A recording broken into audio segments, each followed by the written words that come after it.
Halo Capricorn, selamat datang atau selamat datang kembali di channel ini. Reading ini adalah reading untuk 4 bulan ke depan gitu. Jadi aku kayak mau ngasih kira-kira kisi-kisi atau gambaran apa yang perlu kamu tahu nih navigasi 4 bulan ke depan. Karena gak berasa ya 2024 udah 4 bulan berlalu. Jadi kira-kira 4 bulan ke depan nih apa aja yang perlu kamu, apa ya, semacam pelajaran jiwa kamu, apa yang perlu kamu persiapkan, atau kamu dalamin lebih jauh hal-hal semacam itu. Oke, mari kita mulai. Nah, kita mulai dulu dari Astro Oracle-nya ya. Yang pertama tuh ada Ascendant. Ascendant itu kata kuncinya arrival. Arrival itu berarti ada yang datang gitu, sesuatu yang baru di dunia realita kamu, sesuatu yang mungkin muncul ke permukaan, atau ada sesuatu yang berbeda gitu dengan self concept kamu gitu ya. Karena Ascendant itu kan apa yang pertama kali kita tunjukkan pada dunia gitu tentang diri kita. Nah, yang kedua ini kombinasi yang menarik ini, Descendant. Descendant itu adalah aspek pada diri kita yang tidak terlihat gitu, atau baru terlihat ketika ada orang lain yang memantulkan aspek itu pada diri kita. Aku kan sering bilang ya, ketika kita suka sama seseorang, aspek yang kita sukain pada orang itu sebenarnya ada pada diri kita, dan begitu pula sebaliknya. Jadi mungkin ini ada bagian semacam dinamika suatu situasi yang akan membantu kamu lebih jauh lagi untuk memahami diri kamu, untuk banyak berefleksi tentang hidup kamu, perjalanan kamu, untuk kedepannya kamu jadi individu yang lebih baik lagi dan bisa belajar gitu dari segala hal yang udah kamu lewatin gitu ya. Lalu yang berikutnya ini South Node. Jadi itu temanya kayak 4 bulan ke depan tuh mungkin ada dinamika-dinamika yang terjadi, atau ada skenario-skenario yang mungkin kembali bermunculan ke permukaan, entah itu memori, entah orang-orang tertentu, atau kejadiannya baru-baru terjadi mungkin sekitar 4 bulanan ini, dan itu membantu kamu banyak banyak mengevaluasi hidup kamu, banyak berpikir, banyak melakukan kontemplasi, kayak karena di bulan ketiga itu kayak South Node gitu ya. South Node itu kan kata kuncinya masa lalu gitu. Terus di Descendant itu juga ada part tentang diri kita yang nggak kelihatan. Jadi kayak masa lalu, terus ada sesuatu yang nggak kelihatan, terus South Node itu juga berbicara tentang zona nyaman kita. Ya, jadi kayak banyak momen berefleksinya nih, ya, entah karena memori tertentu, orang-orang tertentu yang muncul kembali ke permukaan, atau memang ada hal-hal tertentu yang menjadi trigger kamu ya untuk kamu banyak melakukan evaluasi gitu tentang hidup kamu, untuk melakukan kedepannya apa nih yang bisa gue lakukan lebih baik lagi.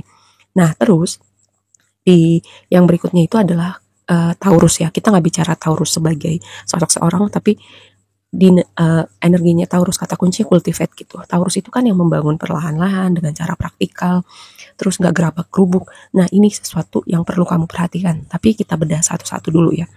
Di yang bulan pertama, nah ini di bulan pertama ini dihitungnya dari bulan Mei ya, karena bulan Mei ini masih baru gitu. Jadi anggap aja ini extra reading, yang pertama ini extra reading untuk bulan Mei.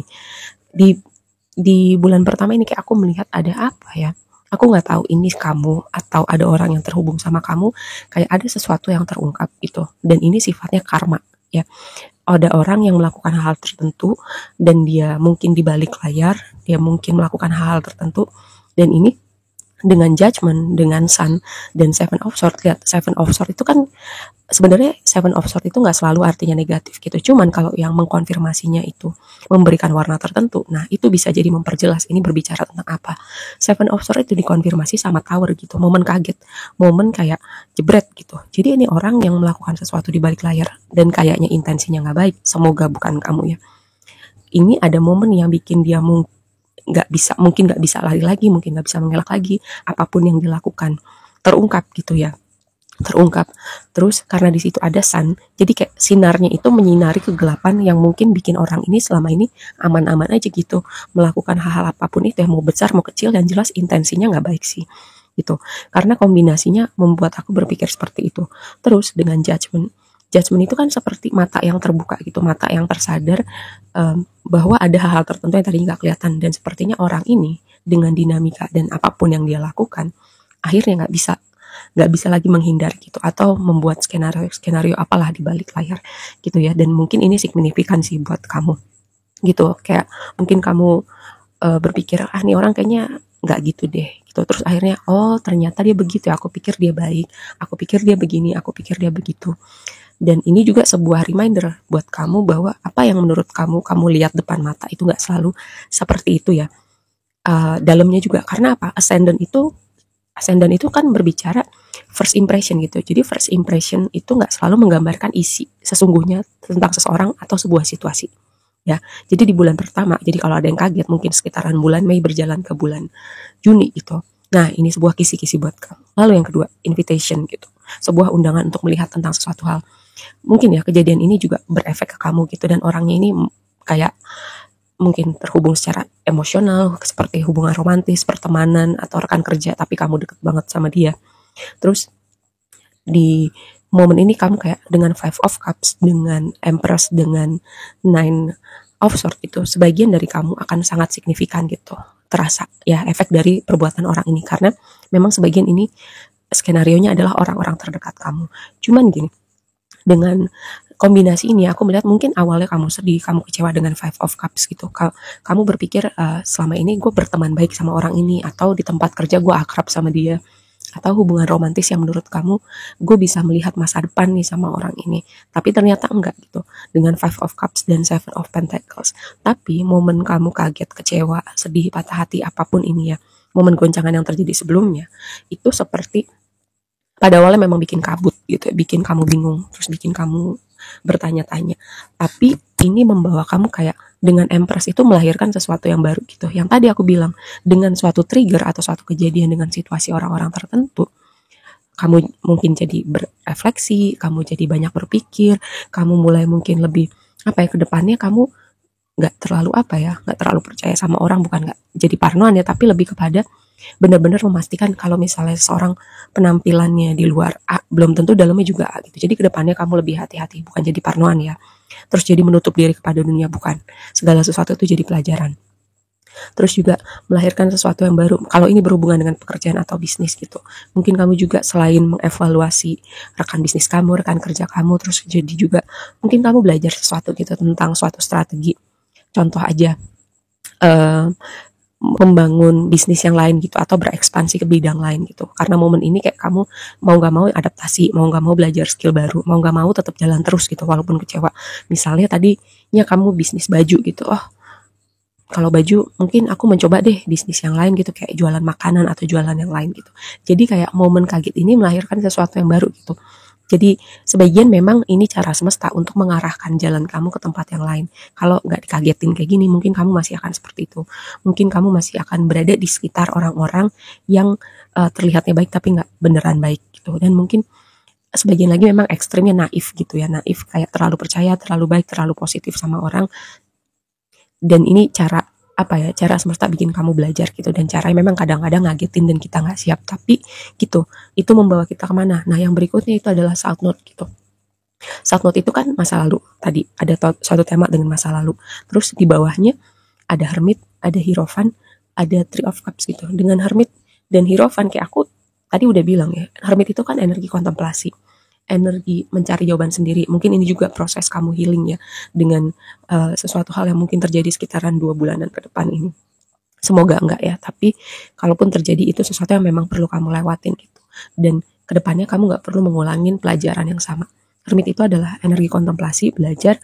Hierophant itu adalah struktur sesuatu yang mungkin apa ya, karena udah terbiasa, jadi kamu merasa ya udahlah jalanin aja karena udah terbiasa gitu.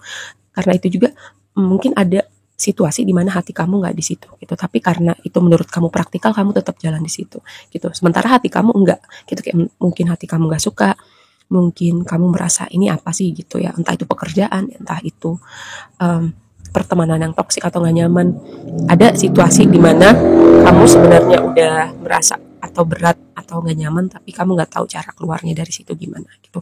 Nah ini momen goncangan ini yang bikin kamu masuk ke energi Hermit gitu. Selain kamu memulihkan diri kamu, kamu juga banyak belajar ya, hal-hal yang mungkin kamu pikir itu maunya kamu, oh ternyata bukan gitu ya. Karena apa, kita dari kita kecil sampai kita dewasa, kita banyak menyerap gitu latar belakang budaya kita, apa yang orang tua kita contohkan, proyeksi-proyeksi secara sosial yang kita serap secara tidak langsung gitu. Jadi kita mungkin kayak kabur apa yang beneran kita mau sama apa yang dari kita serap dari secara budaya, secara sosial, mungkin itu jadi kabur gitu. Dan ini bikin kamu benar-benar berpikir apa yang benar-benar kamu mau buat diri kamu gitu.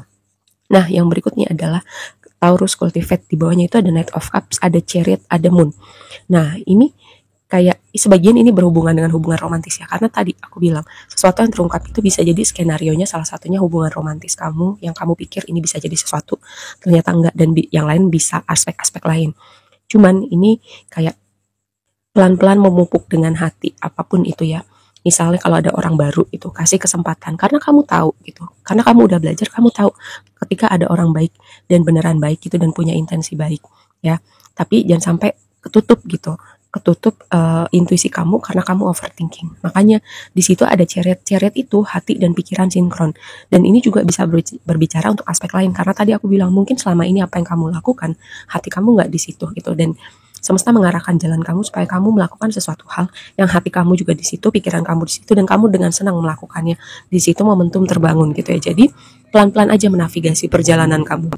Karena dengan demun kita nggak selalu tahu jalan kita seperti apa, tapi kita bisa pelan-pelan jalan dan percaya kayak pelan-pelan juga semesta akan tuntun jalan kita. Mungkin petunjuknya satu persatu gitu, nggak langsung semuanya ditunjukin. Karena kalau bisa jadi kamu overwhelming kalau ditunjukin semuanya ya. Seperti itu. Jadi pelan-pelan aja navigasi perjalanan ini, semoga guncangannya nggak terlalu besar kalaupun ada ya, dan semoga enggak. Tapi apapun itu kamu perlu belajar sesuatu tentang part diri kamu. Ingat tadi ada descendant, part diri kamu yang mungkin lolos dari pandangan kamu selama ini sampai ke temu trigger misalnya orang atau situasi tertentu. Oke, aku rasa segitu aja dulu readingnya, kisi-kisinya buat 4 bulan ke depan. Semoga bermanfaat dan sampai ketemu di reading berikutnya ya. Bye.